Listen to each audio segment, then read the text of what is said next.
idioms, a nice example in order to teach intercultural implications, because we cannot translate idioms literally, right? That's why it's quite interesting to compare technology with the analog interculturally competent speaker. Let's take the idiom tomar el pelo. The literal translation would be to take the hair, which actually does not mean anything.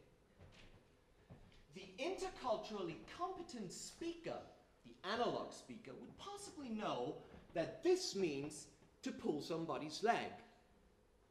But what about the machine? What does the machine offer? And that's what I would like to show. Let's go to Google. Let's try this out in real time. So I'm going to type into Google Translate, tomar el pelo,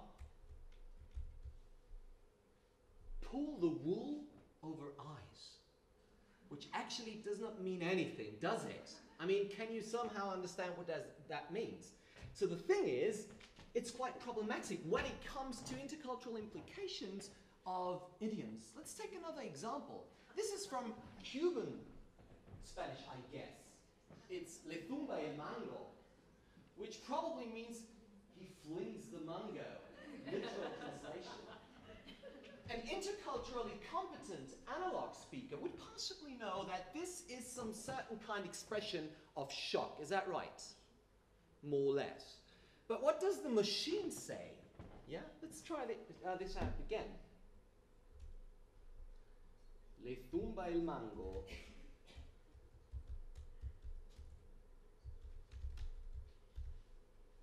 The handle buzzes. Well, actually, this is some kind of nice indication that sometimes, of course, technology does not really help us, put in very unscientific words.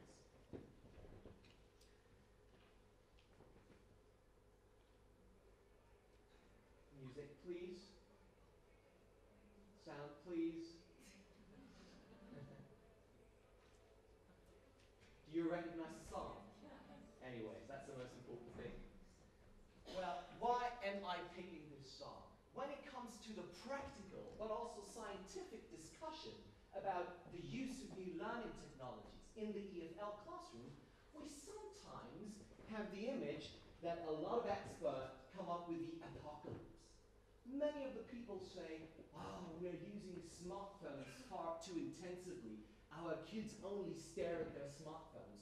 This will go down. Our kids will unlearn the language due to smartphones.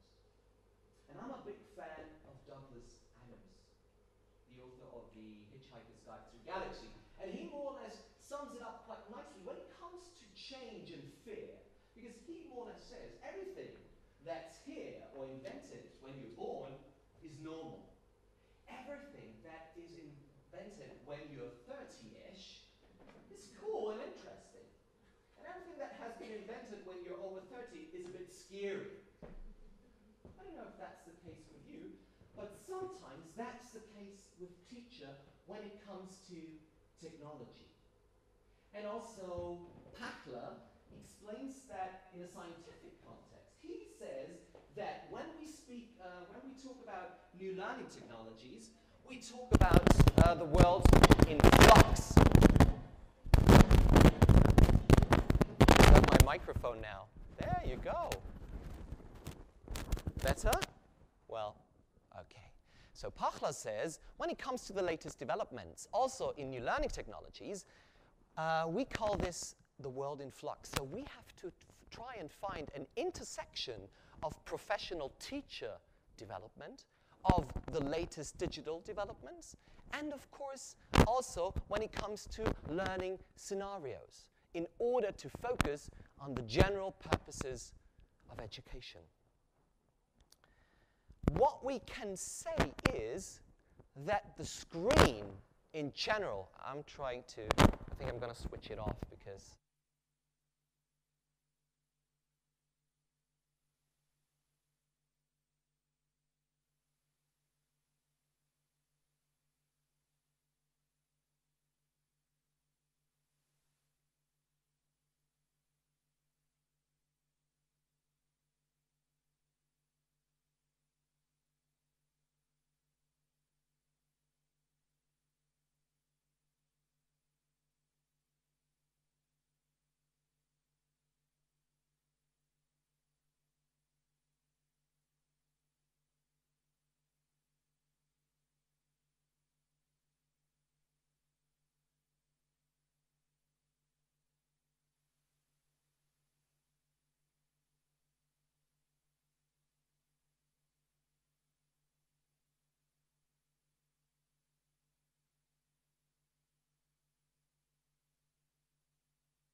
Okay.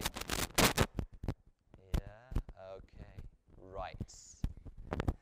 So 3 functions in one learning scenario. We have the annotation function, we have the camera function, and we have the weather forecast. I'm really sorry.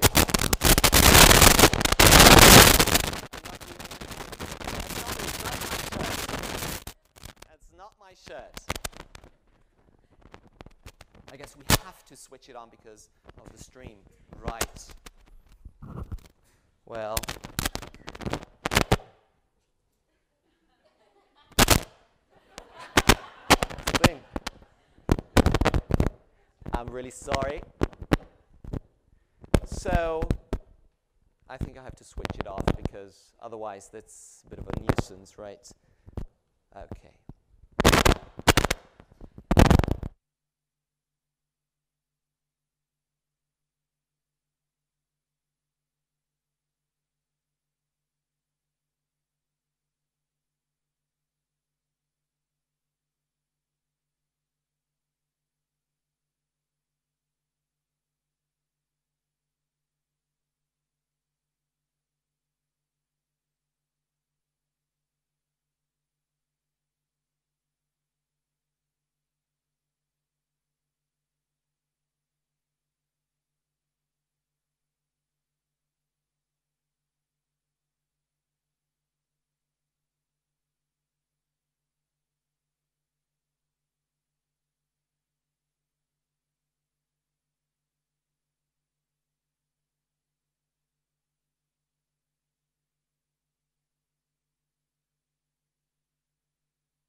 But, sorry. I'm really sorry. So if you understood this image here, the slide, then you're hip. So this is an app which is called Snapchat, and this is somehow a nice comparison how more or less the way we store and curate knowledge has drastically changed.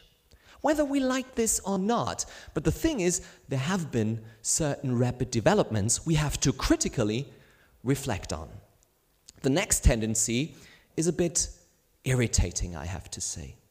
And this is the case in Austria, unfortunately. I don't know if that's the case in Spain, in England, or wherever. Would you agree? So you see, also as an EFL professional, you do not exclusively focus on language. You also have to more or less critically consider sociocultural implications in your classroom by really talking about these societal. Anyways, but on the other hand, it doesn't really matter because in times of smartphones, nobody is listening anyways. So, but I'm a runner, and usually I try to explore the city, and I was here in Madrid. That's the Parque de Retiro, yeah? And what I saw is selfie mania all the time, yeah? I mean, I also took a selfie. Shame on me, right? But the thing is, these tendencies have been more or less manifested in society, and we cannot ignore them. Then I went to Primark's, and I found this. In case you're on a shopping spree, you can recharge your smartphone at the shopping department. I've never seen that. That doesn't, it's also possible to recharge your phone in a Spanish taxi. I didn't know that. So you see, obviously in Spain, smartphones are quite important as well, right? For me, the most important thing is, of course, we can criticize these tendencies. We can say, okay, oh my goodness, they're just staring at their smartphones. But I'm also a big fan of proactively trying to come up with solutions when it comes to the use of new learning technologies and smartphones. And the following slide is a very nice example where the University of Amsterdam, in cooperation with the City Council of Amsterdam, came up with a brilliant idea in order to more or less tackle the phenomenon of smartphone gazing. Yeah? What is that? That's pedestrians. And I think this is quite a smart idea. Of course we can criticize and say, oh my goodness, too many accidents because they're using their smartphones. But I can also proactively come up with ideas. And you can also proactively come up with ideas in the EFL classroom. And I would like to provide several examples. So we have to say that sometimes it's all about digital literacy. Yeah? And unfortunately, technology, the IT infrastructure, always plays an important role. But I'm being extremely provocative now. But the next slide nicely sums up a teacher's digital literacy skill. And? Yeah. Is that true?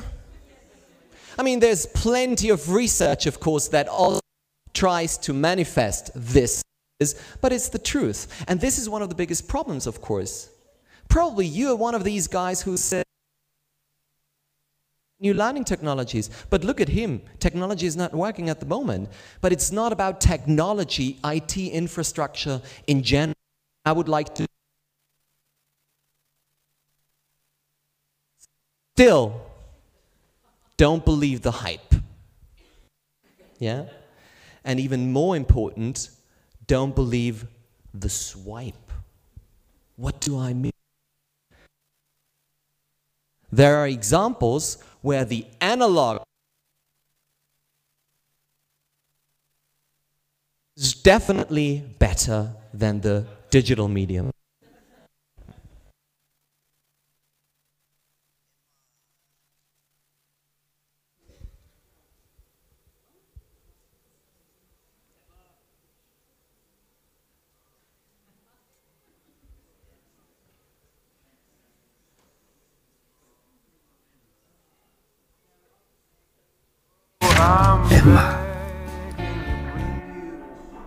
Emma?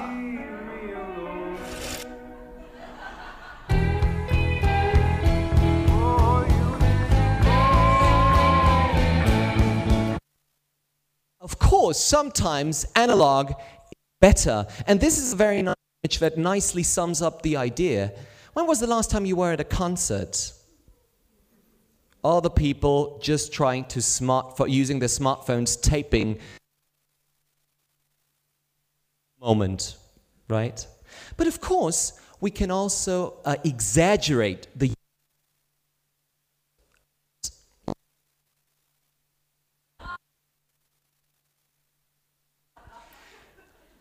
a bit more serious, the following slide. And this slide went viral. This image was shared on Facebook and everybody posted, look at those kids, look at those smartphone zombies, so-called smombies. That's actually a blend that exists. Those smombies do not enjoy analog cultural artifacts, like the painting by Rembrandt here. And everybody criticized smartphones and blamed smartphones. So what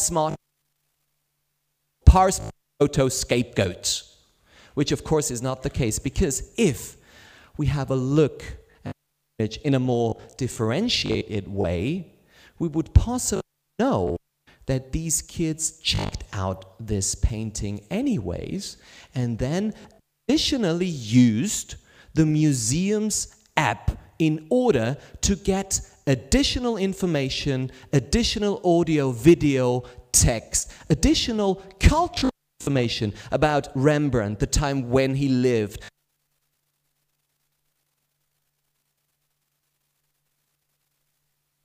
These times. We should not use technology as an incentive. Times are over that we talk about the additional value of digital tools. No. New learning technologies should be seen integral, right? So times are over that you taught, now we're going to go to the computer lab, right? But linguistically speaking, one has to that is a big threat when it comes to fossilization. That means when learners in linguistically, grammatically, or practically wrong structures, right? That they somehow come up with they found various wrong forms on the internet. And this, of course, is a big problem we have to face. Check out all those websites that are crap. I usually, when I ask my university from, and they just say, yeah, from the internet, right? And this is, of course, wrong. And I want to give you a real-life example. This is an essay of my daughter, written by my daughter. This is German. In general, it says, translated, it says, our neighbors moved to Hawaii for good. But check out how she spelled Hawaii. She wrote Huawei. That's the smartphone brand. Again, an example that smartphone terminology manifested or is more or less internalized. And we somehow have to face that, and we somehow have to fight that, of course. And I want to give you some examples. So what I want to emphasize here, and now we also come to the intercultural EFL classroom, is that digital tools, apps, can amplify the intercultural learning experience as well. So what do I mean by that? I would like to please come here. So I'm gonna.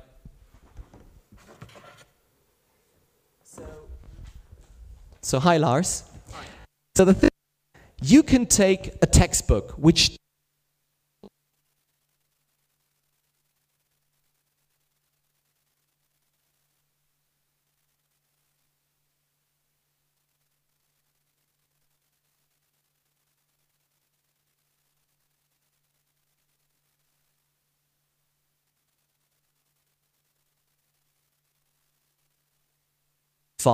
or enrich this learning experience in order to get additional intercultural information about people living in Canada, for example. If you want to additionally about the Inuit, you can do so. So the only thing you need is an app.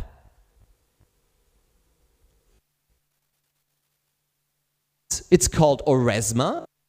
It's an augmented reality app. That means that you can more or less augment the learning experience. The kids would say you could pimp your course book, right? What you do is, the student just then sees, and what happens?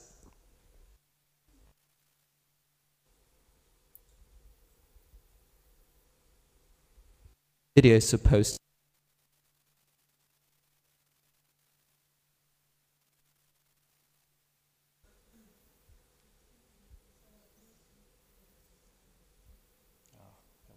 Yeah, well, that's okay.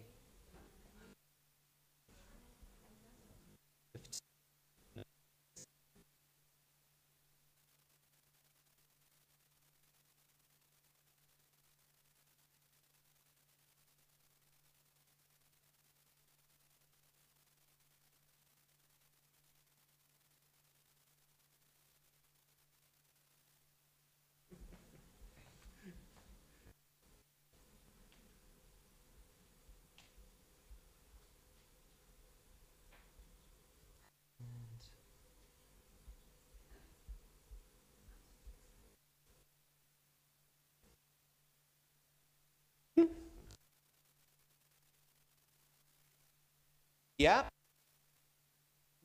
So you hover over a certain image, and then an additional video will be opened about the Inuit living in Canada, for example. Again, you can see the video, okay? Thank you. A round of applause. Thank you. So,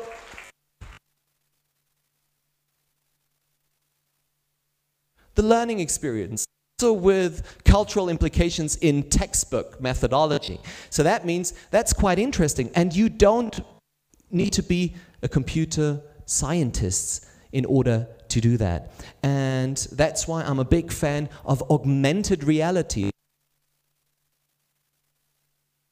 Analog material on a multisensory level. So if we want to understand the media habitus of our learners, we also have to understand the concept and Kress and Pach at mobility and mobile learning are more or less offering ubiquitous access to cultural resources. So that means that also the internet and smartphones open the gates for an intercultural learning experience.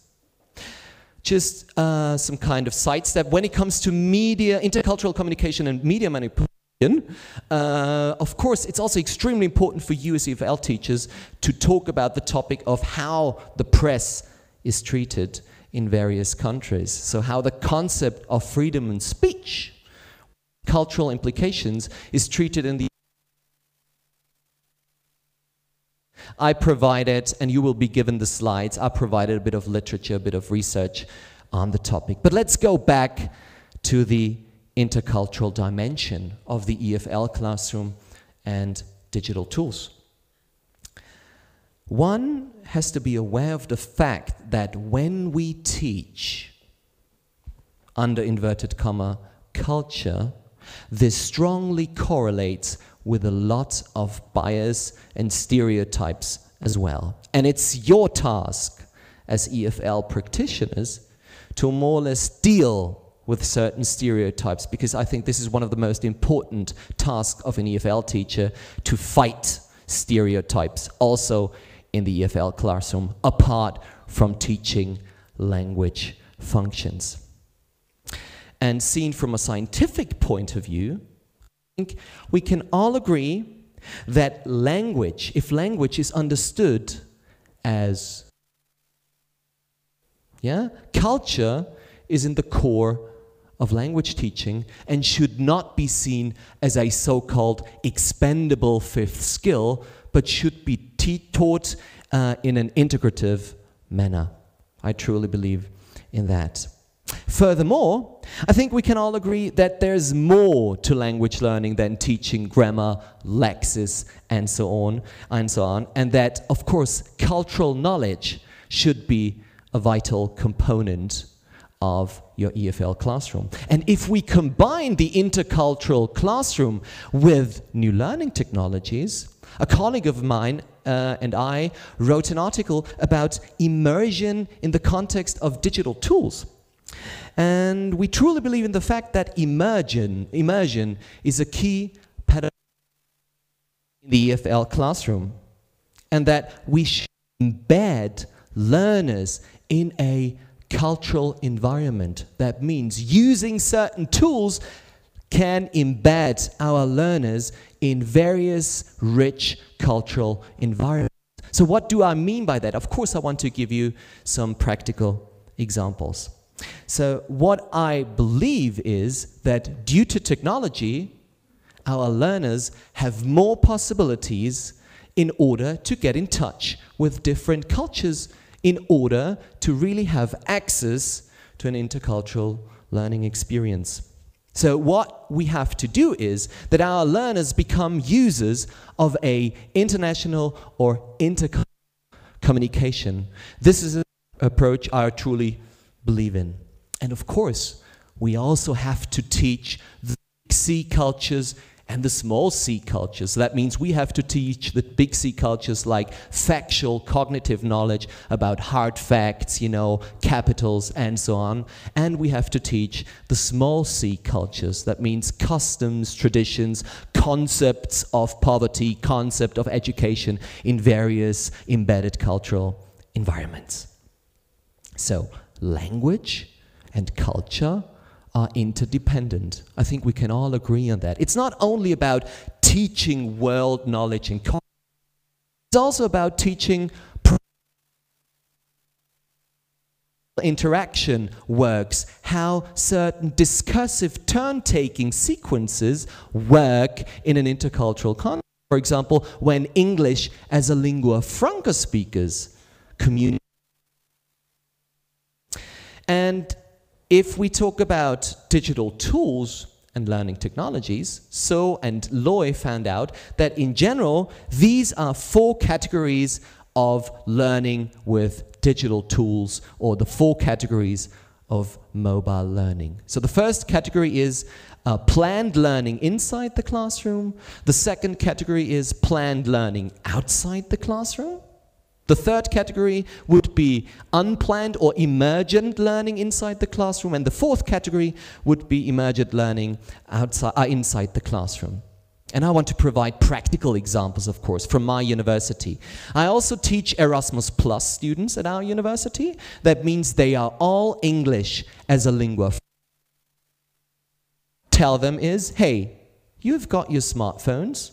Go out, try to culturally immerse in Vienna, for example. Go to the museum, take a picture of your favorite analog artifact, and try to describe it using topic-related, topic-specific vocab, for example, and also describe and contextualize those images using the target language, using the prompts and phrases they learned in my seminar by just using their smartphone and their note app. Simple as that, no rocket science, but more or less quite a solid approach or a goal what you want to achieve. WhatsApp, I know some of you like it, some of you hate it. It's the same thing with Marmite, right?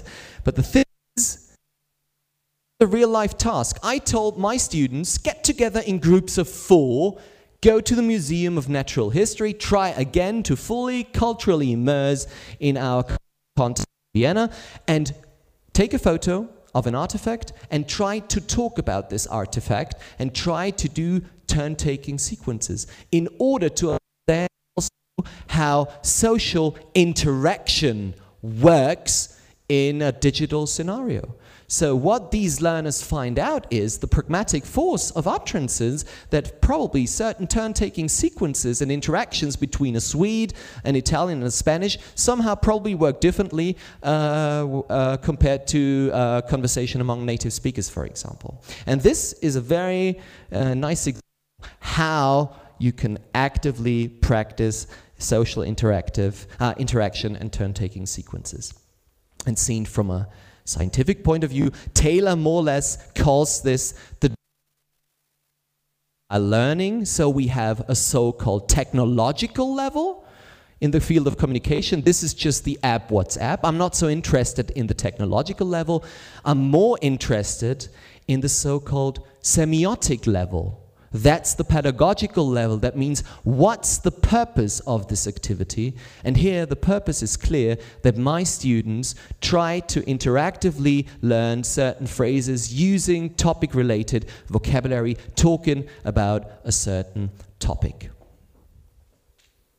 And I really like this comparison by Turk, who generally says there's a difference between the use of technology and integration of technology. And I really like this because this dichotomy is quite straight. What do I mean by that? In general, technology use would be, for example, that teachers just use technology arbitrarily because they just use technology because it's hip or people tell them.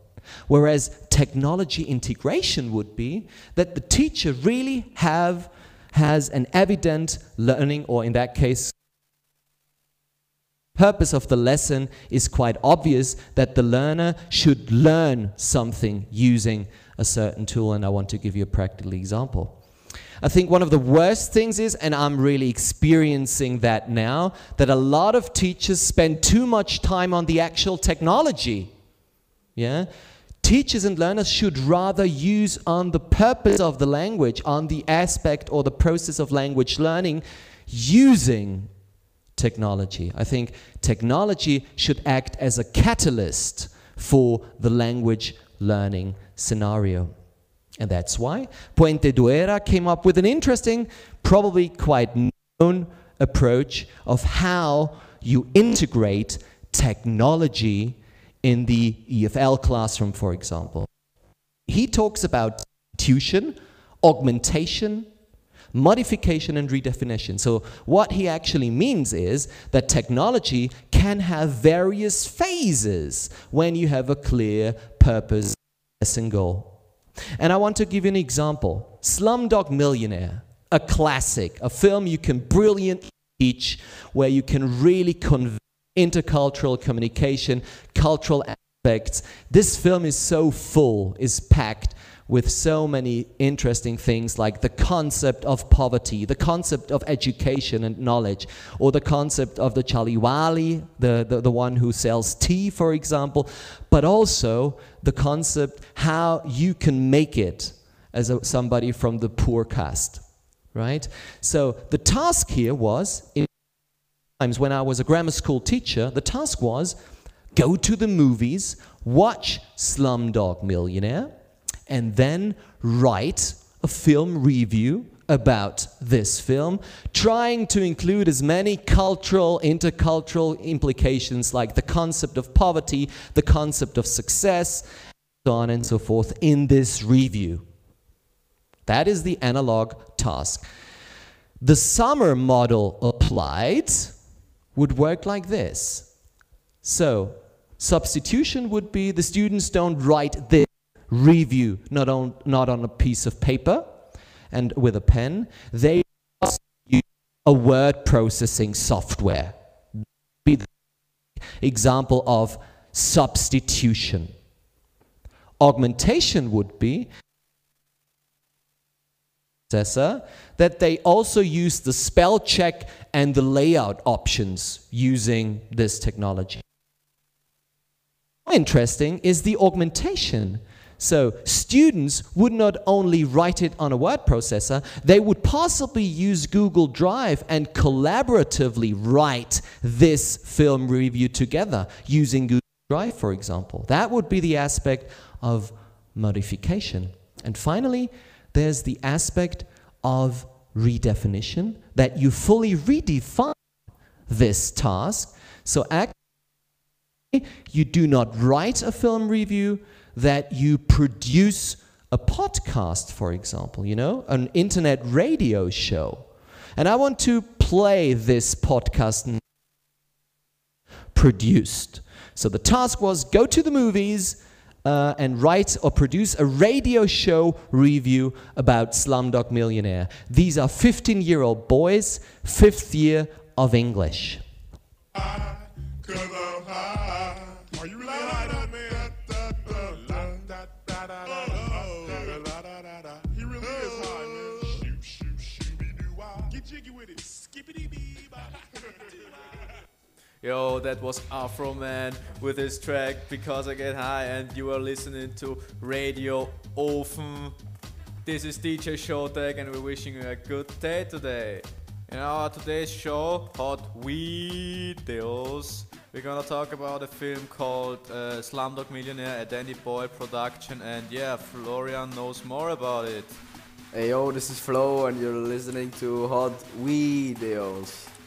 And now to the plot of Slumdog Millionaire. The film begins as Jamal is under interrogation by Mumbai police for cheating on India's version of Who Wants to Be a Millionaire, being only one question away from winning it all. As the inspector says, even doctors and lawyers cannot come close to the 20 million rupee prize, and so Jamal, having grown up on the streets of Mumbai, cannot possibly know these things. As Jamal tries to avoid further torture, he begins to explain to the police how he knew each of the answers. Flashbacks present Jamal's boyhood and explain how he got to the show. Thank you, Flo. Slumdog Millionaire is a good film. The scenes were colorful, the story has action, the story is fresh.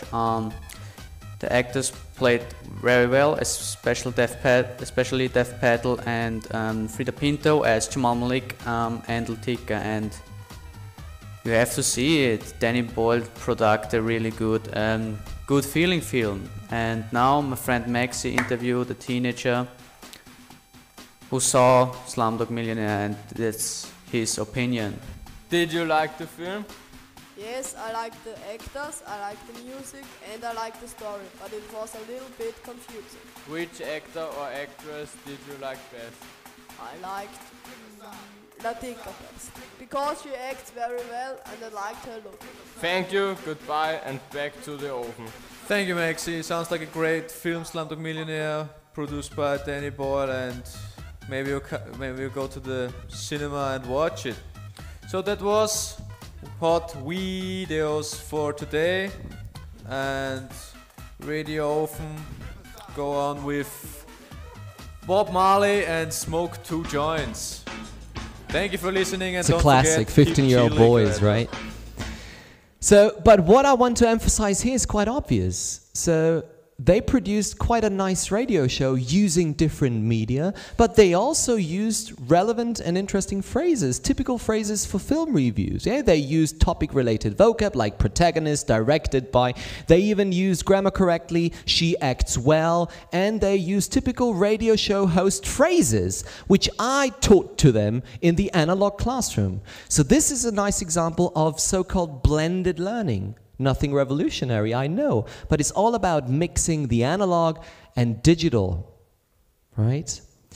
A colleague of mine and I tried to come up with 6 qualitative criteria of so-called educational applications, like the one you heard before. This radio show podcast was produced with an app called Spreaker. You can download it, and then you can produce radio show reviews. It's on the slides. All the links are on the slides, which you will be given anyway. So I think we can all agree that it's all about collaboration, that students should work together, because one benefit of this podcast was that, of course, you had this one guy, you always have this one guy who reads the manuscript, right? But there were some people or guys who spoke freely. Among them, there was one boy who never ever talks in class because he's afraid of raising his hand and speaking, right? So you always have this shy, inhibited student, but producing this podcast at home was so motivating for this boy that he also spoke and produced this podcast and more or less provided input, right? It's all about communication. In my ideal world, those students talk about the learning process and talk about the learning product in the target language, but in general, they talk in Spanish or German when they produce this podcast. But in general, if students spoke in the target language or in the L2 here, that would be ideal, that they should communicate using certain digital tools. And this is one of the most important aspects. It's the aspect of reflection. So don't believe the hype and don't believe those e-learning and new learning technologies like gurus or evangelists saying when you use smartphones, the self-organized learning aspect will be fully supported and your students learn themselves. That is correct to some extent, but it still needs the teacher to give production of this podcast, because during this production those students made mistakes and produced linguistic infelicities, and the teacher here, or hey, be careful with certain words here. The aspect of multiplication is interesting. So those podcasts or those learning products should be shared easily by just pressing the share button, sharing this podcast via mail, via social media, or just embedding this in a blog, for example. The aspect of modification strongly correlates with the aspect of communication, reflection. So the teacher gives feedback, and then the student always has the chance to correct and modify the podcast so that he or she comes up with a quite solid final product. And finally, it's about the aspect of creation, that students should actively produce, not only receive knowledge and information from digital tools. I would like to show you one educational application, a practical. I believe this is a very nice way to immediately process fresh experience, fresh experience. What do I mean by that? The app is called Stella, and Stella is nothing but a digital diary where you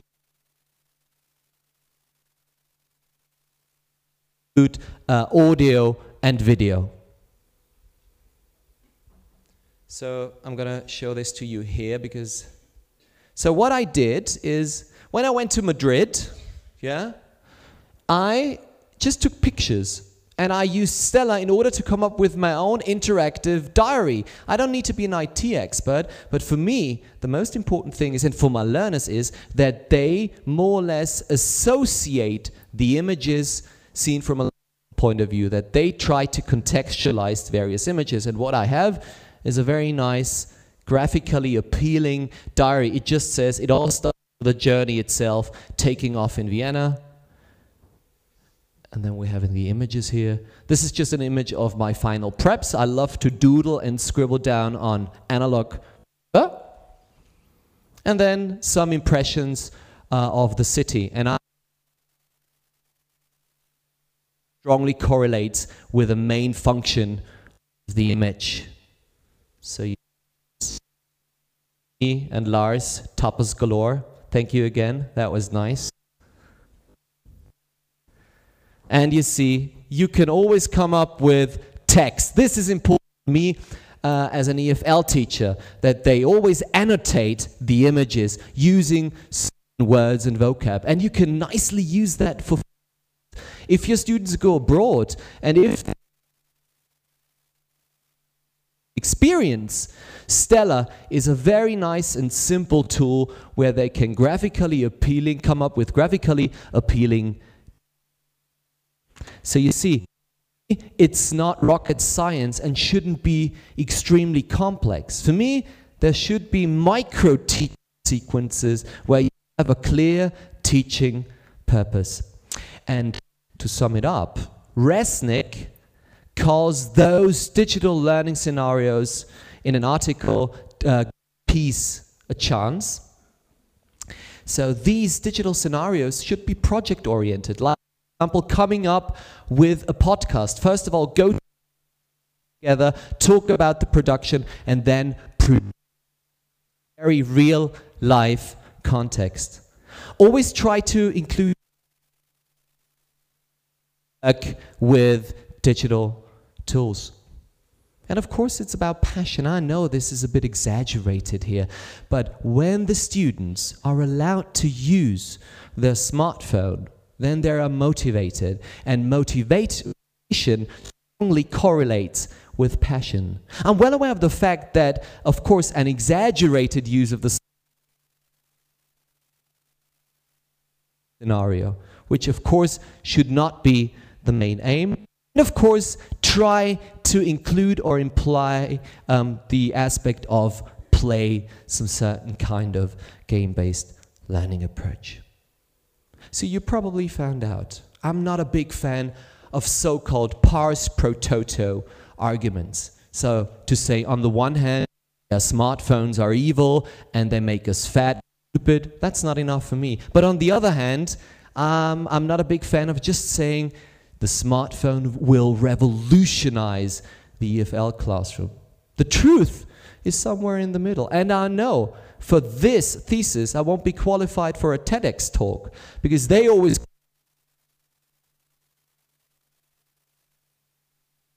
we have, because it's teachers who have to use and adapt these technologies. Biggest problems is that the most evident form of consumption is mobile with our kids, but our educational system does not work like this. We still live in times of a big smartphone lockdown or lock off, yeah? Are you allowed to use smartphones in your classroom in Spain in general? Not really.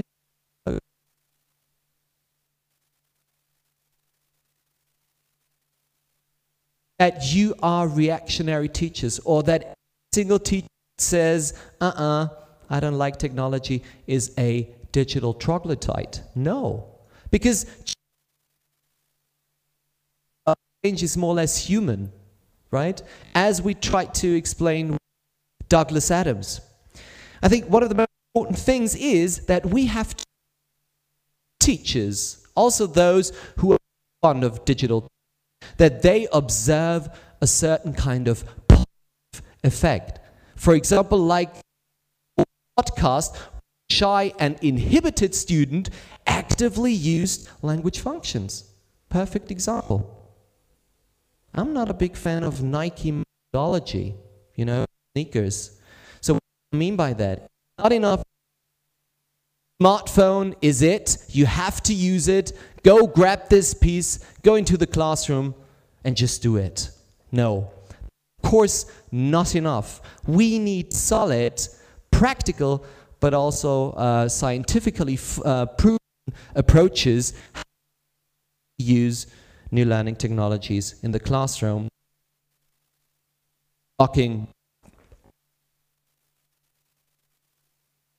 And Tedar came up with an interesting approach before I conclude, that in general, these activities, when you use digital tools, also in an intercultural context, should be real life tasks. Students should be able to associate with the purpose of this task. But this is not necessarily related to technology. That's also generally related to methodology with real life tasks. And that, of course, that the aspect of social interaction plays an interesting role. Because if we see language as social interaction, we can all agree that also culture plays an incredibly important role. I think we should not be replaced by computers. We won't be replaced by computers. I think that's the most important thing. We should rather increase our expertise, our methodological expertise. And next time, when you argue with somebody or discuss that somebody says, yeah, the smartphone use has dramatically risen and all those people use smartphones in such an exaggerated way, always keep in mind, yeah, that in former times you had one proper object. Nowadays, the smartphone replaces everything. And that's why it's totally logical and natural that smartphones are everywhere. Because in former times, we had a video camera. Nowadays, this is our smartphones. In former times, we had an notepad. Nowadays, this is our smartphone. So this more or less relativizes the whole discussion about exaggerated smartphone use. And finally, I would like to conclude with a so-called pencil metaphor, which is not only related to technology, but I really like it, because in general, you have the so-called erasers. Those are the teachers who ignore technology. They kill everything. Every idea related to technology is not interesting for them. Then we have the Faruls. They hold on. I've been teaching all the time. They're not interested in any kind of new developments. Then we have the hangers-on, which are those who know all the stuff, who know all the lingo, but in general are not interested in actively using new technology. And then we have the so-called wood, or the woods. This is the majority. These are the people that would use technology if somebody would help them. They would use it. They are willing, but they would need a bit of support. And then we have the sharp ones. These are the ones they watch leaders and try of technology use and try to use it in their classroom. Of course, one of the so-called leaders. These are the ones that anticipate the latest developments. They actually use it. It's not and critically reflect on certain technology. That does not mean that they blindly follow technology, but we need those leaders. Expertise, they critically reflect on digital tools. So don't believe the hype. Still. Yeah? Still don't believe the digital hype. But rather try to be the type. Thank you very much.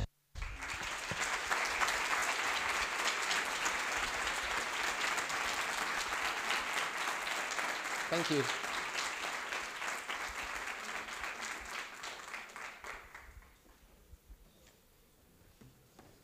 I don't know what. Me? Well, that happens, you know. It's not. Do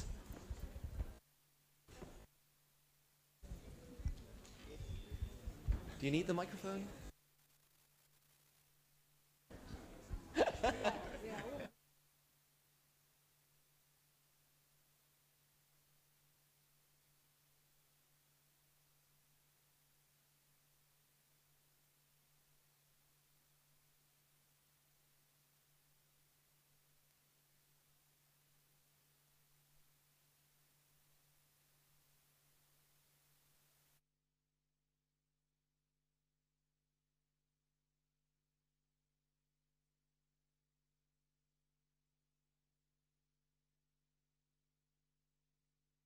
There is a, nope, okay, so, yeah, can you hear me? Yeah, so just, there's a half-hour break, and then the session starts again.